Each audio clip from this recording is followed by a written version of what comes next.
Alright, here it is. I know you knew I will feature it on the channel. I had both its predecessors featured as well, the legendary GWG1000 and the sleeker, fancier GWG2000. Well, this is another evolution where the watch got Bluetooth connectivity, something Casio keeps implementing in more and more models, and something that was pretty much expected. What wasn't expected is how much effort Casio put in marketing this.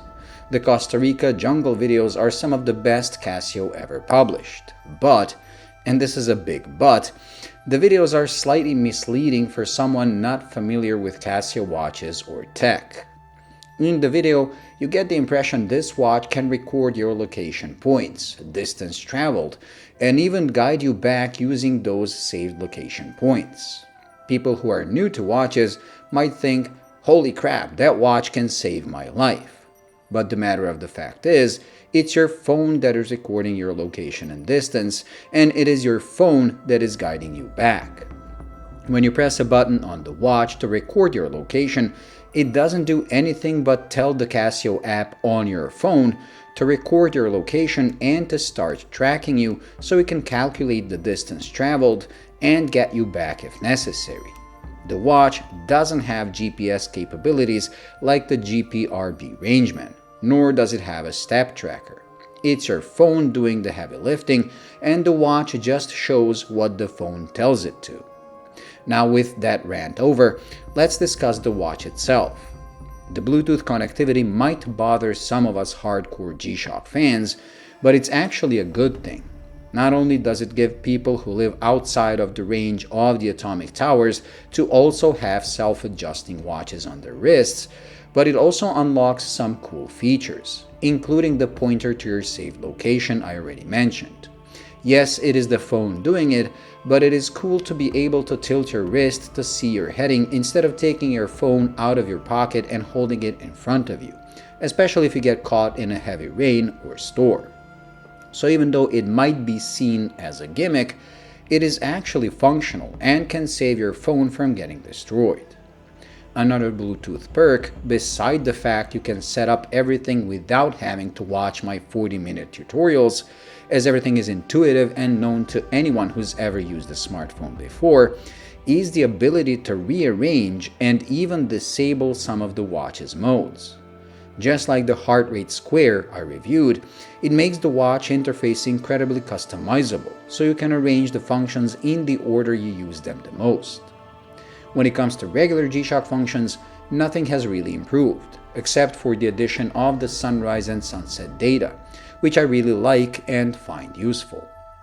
The countdown is sadly still the underwhelming 60-minute one, but other than that, everything is the same, which means the watch is loaded.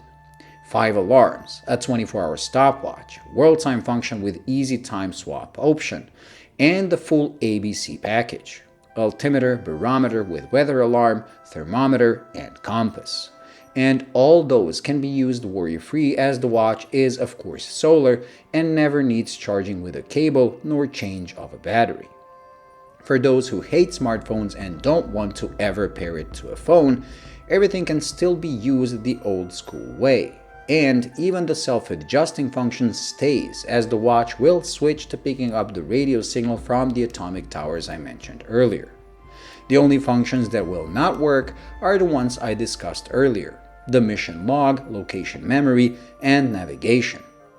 When it comes to design, even though this one is called GWGB1000, it is much more similar in both looks and proportions to the GWG2000.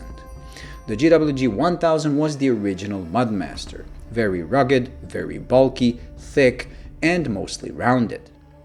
GWG2000 changed that by giving us a sleeker and much slimmer case that also became slightly smaller in width.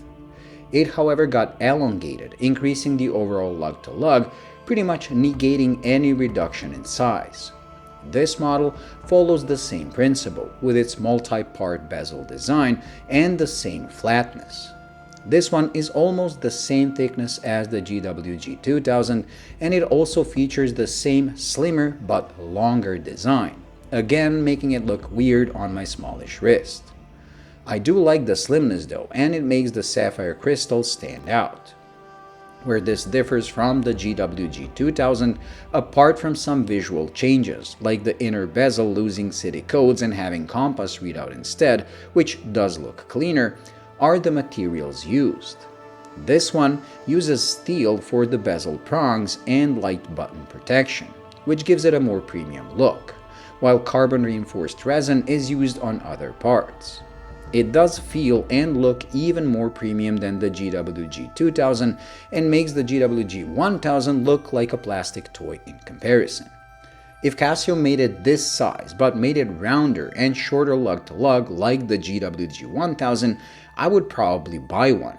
But like this, I'll stick to my GWN1000 that sits on my wrist much better and is much easier and more intuitive to use, as the crown has a simple twist to open system instead of this fully screw down crown. I know this is more secure from accidentally opening it, but the crown is used for so many settings that it becomes annoying and tiresome. In my opinion, Casio should ditch it completely and rely on buttons only, like they used to. I also don't like the way they did the loom. Yes, it is powerful, but I wish they copied the GWG1000 with fully loomed markers instead of these partially loomed like the GWG2000. Nevertheless, this watch is a great addition to the Mudmaster line, and the additional Bluetooth functionality is in the Mudmaster mission-ready spirit. But in my opinion, if you own one of the two previous versions, it really isn't worth the upgrade, unless you just must have the navigation tools on your watch instead of your phone. Thank you for watching. I hope you enjoyed and found it useful. If you did, please like and subscribe, and until the next video, bye.